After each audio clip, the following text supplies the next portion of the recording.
ایک شخص کہتا ہے میرا باپ بڑا گنہگار تھا، میں نے غسل و کفن دے کے اسے دفن کیا، رات کو خواب میں اپنے باپ کو دیکھا، تعجب تب ہوا جب میں نے اپنے باپ کو جنت میں دیکھا۔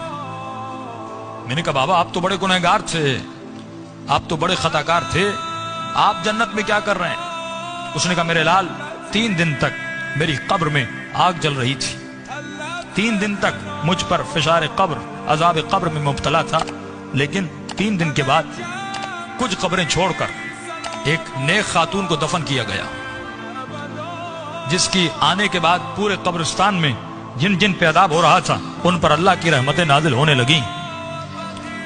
فرمایا نور برس رہا تھا۔ کہ بابا یہ کیسا نور تھا؟ کہ جیسے اس کو دفن کیا پہلی رات بھی، دوسری رات بھی، تیسری رات بھی اس کی قبر میں حسین ابن علی آتے تھے۔ فرمایا جب اس خاتون نے میرے عذاب کو دیکھا، فرمایا اس کے دل میں رحم پیدا ہوا، اور جب امام حسین اس کی قبر میں آئے تو اس نے کہا مولا مجھ پر تو رحمتیں ہیں، لیکن یہ بھی آپ کا چاہنے والا ہے، اس کی قبر میں عذاب ہو رہا ہے، میں چاہتی ہوں میری خاطر آپ اس کی شفاعت کر دیں۔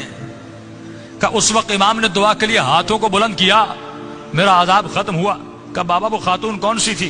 کہ اس کا نام یہ تھا، اس کے شوہر کا نام یہ ہے، فلاں محلے میں رہتی تھی۔ یہ نیند سے اٹھا، اس محلے میں گیا، اس شخص کا نام پوچھا کہ فلاں خاتون آپ کی زوجہ تھی؟ کہاں؟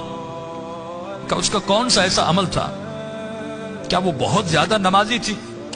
کہ نہیں، صرف واجبات پہ عمل کرتی تھی۔ کہ بہت زیادہ قرآن پڑھتی تھی؟ کہ نہیں، مختصر قرآن پڑھتی تھی۔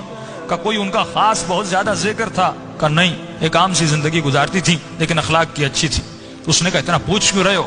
اس نے سارا واقعہ بتایا کہ آپ کی زوجہ کی خاطر میرے باپ کی شفاعت ہو گئی، کوئی تو ایسا عمل ہوگا جس کی وجہ سے امام حسین اس کی قبر میں گئے۔ تو فرمایا ایک عمل تھا جو کثرت سے کیا کرتی تھی۔ کہ وہ کون سا عمل تھا؟ فرمایا روزانہ زیارت عاشورہ پڑھا کرتی تھی۔ یہ مقام اذکرونی اذکرکم ہے کہ ہمارے چاہنے والوں تم ہمیں یاد کرو، ہم تمہیں یاد کریں گے۔